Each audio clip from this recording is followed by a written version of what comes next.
Monsieur Joël Marion, vous êtes maire de Compan et les élections départementales sont maintenant très proches. Vous soutenez la candidature de Marianne Margaté. Pouvez-vous nous expliquer pourquoi?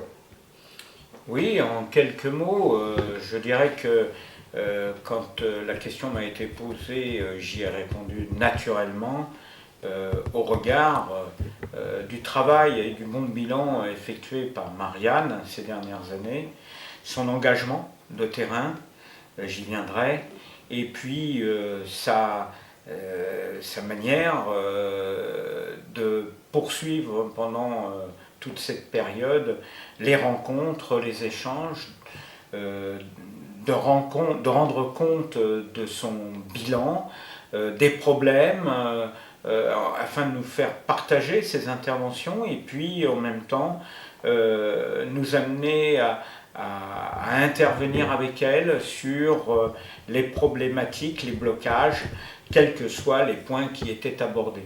Cette question purement démocratique, moi, me touche particulièrement et évidemment défenseur de mon territoire.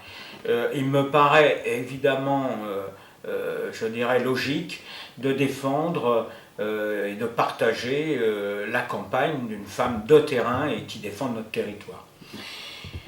Marianne, c'est aussi quelqu'un qui vit la communauté d'agglomération Roissy Pays de France et qui, de la même manière, connaît très bien les enjeux de notre territoire.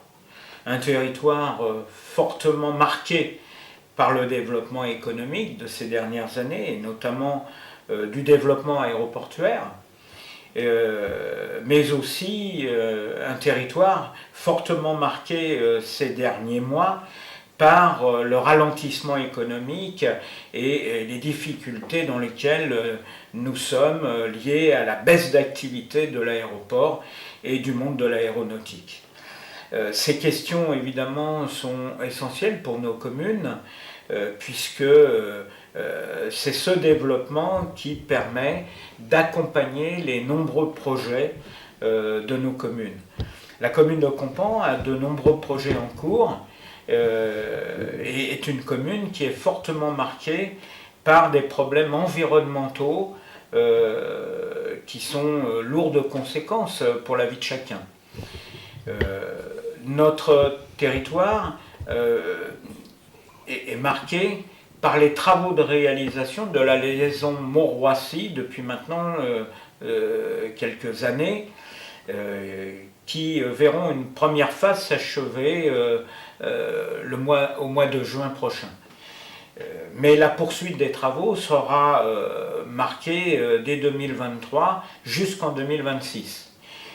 D'où l'importance d'avoir quelqu'un au conseil départemental qui connaît bien les problématiques posées à travers cette réalisation, les enjeux qui sont défendus par les villages qui sont traversés et bien évidemment la manière de pouvoir les aborder et les défendre au Conseil général.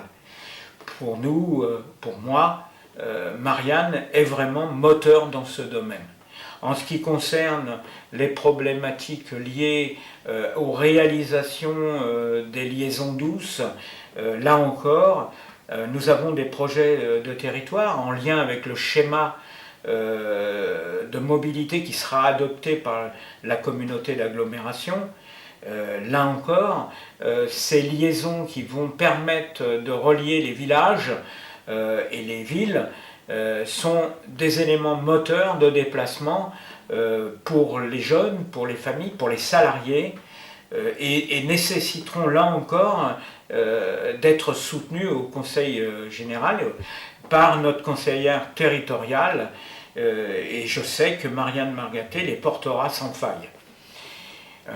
Enfin, nous avons des problématiques posées à travers l'environnement en général, le besoin de respirer mieux et d'avoir, je dirais, des soutiens sur les problématiques majeures que nous connaissons dans le pays et que nous connaissons dans notre territoire, sur notre territoire. Là encore, Marianne Margaté connaît bien ces problèmes. Elle est en même temps adjointe à Madame Blandot-Farid, maire de Mitry-Mory, et elle est à l'initiative sur des problématiques majeures qui touchent à l'environnement en général. Tout cela m'amène à dire que cet engagement pour défendre sa posture de future conseillère est évidemment partagé par nombreux de mon conseil municipal d'élus et par beaucoup de la population à Compan. Je pense que Marianne est en mesure de faire un très bon résultat à ces élections et qu'elle ne sera qu'un plus dans le cadre des nombreuses batailles que nous menons sur notre territoire et en même temps au sein de notre département. Mon engagement pour la défense de cette candidature il ne faut pas la voir comme une défiance ou une opposition abrupte ou abrutie vis-à-vis de candidatures de territoires qui se posent naturellement. Je dirais que elle est une opposition, je dirais, normale, dans le cadre d'engagements plus politiques par rapport à un engagement, je dirais, plus national. On le sait, ces élections cantonales et régionales auront un impact important dans le cadre de la future campagne électorale qui s'ouvre dès l'issue de cette élection, et notamment à l'occasion des élections législatives et présidentielles qui viendront très rapidement derrière. Voilà pourquoi je terminerai en disant que si je souhaite bonne chance à tous les candidats qui se présentent et qui sont reconnus sur notre territoire, d'abord, je dois dire, parce qu'il me semble que quand on se présente localement, il est important d'être reconnu localement. Je pense qu'à un moment donné, tous ces candidats sont importants. Ils jouent une pièce maîtresse dans la démocratie de notre République. Chacun se déterminera en fonction de ses propres engagements et de ses volontés. Tout le monde doit être respecté, mais là encore, l'engagement de Marianne à travers son bilan parle pour elle, et je pense que naturellement, son bon bilan doit être encouragé pour sa réélection. Voilà pourquoi je m'engage auprès d'elle, et voilà pourquoi je suis persuadé qu'elle sera élue.